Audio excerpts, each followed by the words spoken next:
இயேசு நம்மை ஆசீர்வதித்தா அந்த ஆசீர்வாதத்தை நாம் பாதுகாத்து கொள்ளணும். அதுதான் நிறைய பேருக்கு தெரியல. அந்த பாதுகாக்கிறது மிகவும் முக்கியம்.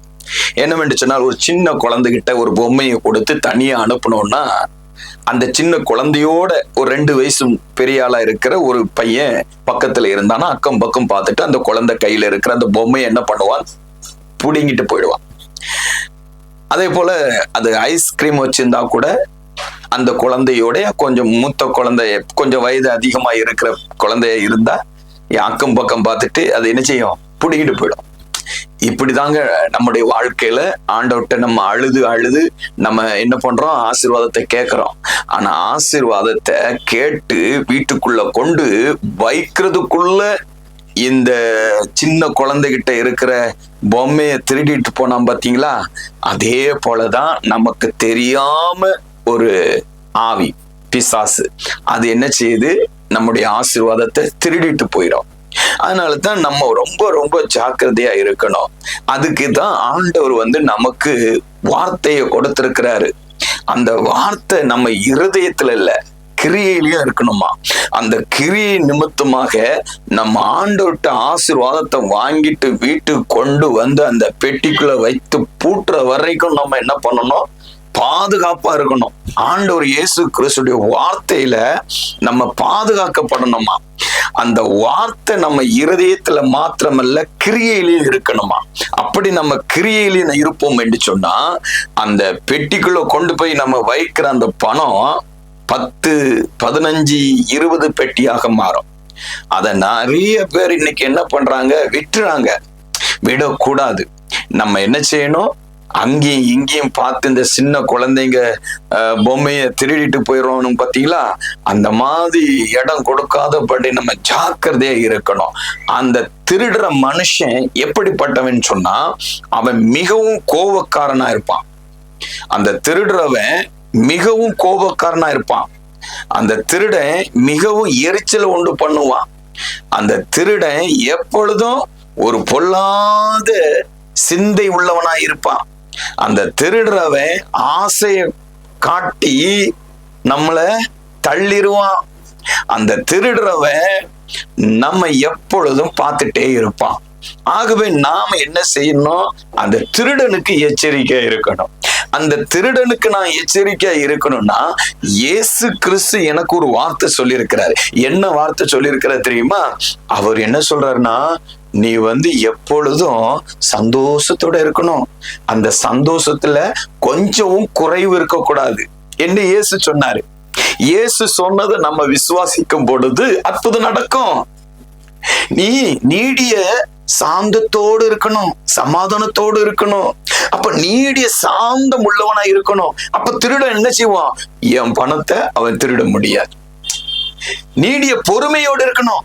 அந்த பொறுமை என்ன செய்யும், என் பிசாசு, இந்த சாத்தான் என் பணத்தை என்ன செய்ய முடியாது, எடுத்துக்கொள்ள முடியாது. நான் பொறுமையோடு இருப்பேன். அவன் கோபத்தை உண்டு பண்ணுவான், அவன் எரிச்சலை உண்டு பண்ணுவான். எப்படியாவது இந்த காக்கா கீழே போட்ட உடனே நிறைய எடுத்துட்டு போகணும்னு ரெடியா இருக்கும். ஆனா நீங்க என்ன பண்ணணும், இந்த நரிக்கு இடமே கொடுக்க கூடாது. கோபம். ஆனா கோபத்தை மூட்டுற அந்த பிசாசு இருக்கு பாருங்க, அந்த இடத்துலதான் நம்ம ரொம்ப ரொம்ப ரொம்ப பொறுமையோடு இருக்கணும். அப்போதான் ஆண்டவர் பாருங்க கொடுத்த அந்த ஆசீர்வாதம் நம்ம நேரம் வீட்டுக்கு கொண்டு போய் வீட்டுல வச்சு நம்ம பிள்ளைங்களுக்கு, நம்ம குடும்பத்தில் இருக்கிற எல்லாரையும் நம்ம ஆசீர்வதிக்க முடியும். நம்ம ஆசீர்வதிக்கப்படணும், நம்முடைய பிள்ளைகள் ஆசீர்வதிக்கப்படணும்னு இயேசு கிறிஸ்து விரும்புகிறார். ஆனா சில கோபத்தினால, பொறுமை இல்லாதனால, சமாதானம் இல்லாதனால, குழப்பத்துல இருக்கிறதுனால நம்ம என்ன பண்றோம், இந்த திருடன்ட்ட இந்த நரி என்ன பண்ணுது, பிடுங்கிட்டு போயிடுது. அதனால இன்றைக்கு நாம என்ன செய்ய போகிறோம், சமாதானத்தோடு, சந்தோஷத்தோடு, நீடிய பொறுமையோடு, தயவோடு, நற்குணத்தோடு, இச்சை அடக்கத்தோடு எல்லாவற்றிலையும் நாம் ஜாக்கிரதையா இருக்கணும். அப்பதான் நம்ம என்ன செய்ய முடியும், ஆண்டவர் நமக்குள்ள வருவாரு. நமக்குள்ள வந்தாருன்னா நாம கனி கொடுப்போம். கனி எப்படி கொடுப்பேன் தெரியுமா? ஒரு கொட்டையை எடுத்து நான் விதைச்சேன்னா அந்த விதை என்ன பண்ணுது? முளைச்சி மரமாகி அது பூத்து காய்த்து அது எவ்வளவு தெரியுமா? 1000 மாம்பழத்தை கொடுத்துச்சு. அதுதாங்க விதை. அப்போ அந்த 1000 கனி கொடுக்கிறபடியாக ஆண்டவர் என்ன பார்க்கிறாரு. இவன் எப்படியாவது ஆசீர்வதிக்கப்படணும், இவன் நிமித்தமா நிறைய பேருக்கு பசி அடங்கணும் அப்படின்னு சொல்லி ஆண்டவர் நேசிக்கிறாரு. அந்த விருப்பத்தை நான் நிறைவேற்றுவதற்காக இந்த சரீரத்தை ஏசப்பாவுக்கு நான் கொடுக்கிறேன். ஒரு நாள் நான் சுவிசேஷத்திற்கு போயிருந்தேன். ஏசப்பாவுடைய நற்செய்தியை சொல்லிட்டு வந்தேன். ஏசப்பா உங்களை நேசிக்கிறாரு, அவர் உங்களை அன்பா நேசிக்கிறாரு, அவர் இந்த பூமிக்கு உங்களுக்காக மரித்தாரு, உங்களுக்காக ரத்தம் சிந்தினார், உங்க பாவத்தை சுமந்தாரு, அவர் இன்றைக்கும் உயிரோடு இருக்கிறாருன்னு நற்செய்தியை நான் சொல்லி கொண்டிருக்கும் பொழுது ஒரு நபர் என்ன அப்படியே செவுட்டுல அடிச்சிட்டாரு. அடிச்ச உடனே என் கண்ணுல இருந்து கண்ணீர் தான் வந்தது. கண்ணீர் வந்த உடனே அந்த இடத்துல நான் ஜெபிக்க ஆரம்பித்தேன். ஆண்டவரே, என் நிமித்தமா இந்த மனுஷனை ஒரு காலமும் நீங்க தண்டிக்காதங்கப்பா, இந்த சகோதரன் நீங்க நேசிங்கன்னு சொல்லி நான் கண்ணீரோடு ஜெபித்து விட்டு விட்டேன். பிறகு சில மாதத்திற்கு பிறகு நான் போனேன், சுவிசேஷத்திற்கு போய் அங்கே எல்லோருக்கும் இயேசு கிறிஸ்துடைய நற்செய்தியை சொல்லி வந்தேன்.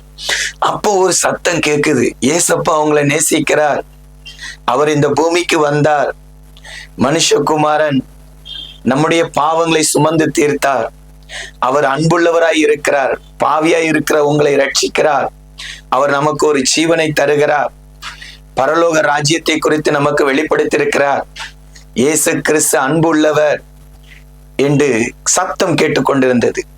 இது யார் என்று சொல்லி நான் பார்க்கும் பொழுது எந்த நபர் என்னை அடித்தாரோ அதே நபர் இயேசு கிறிஸ்துவை குறித்து சாட்சி சொல்லி கொண்டிருந்தார்.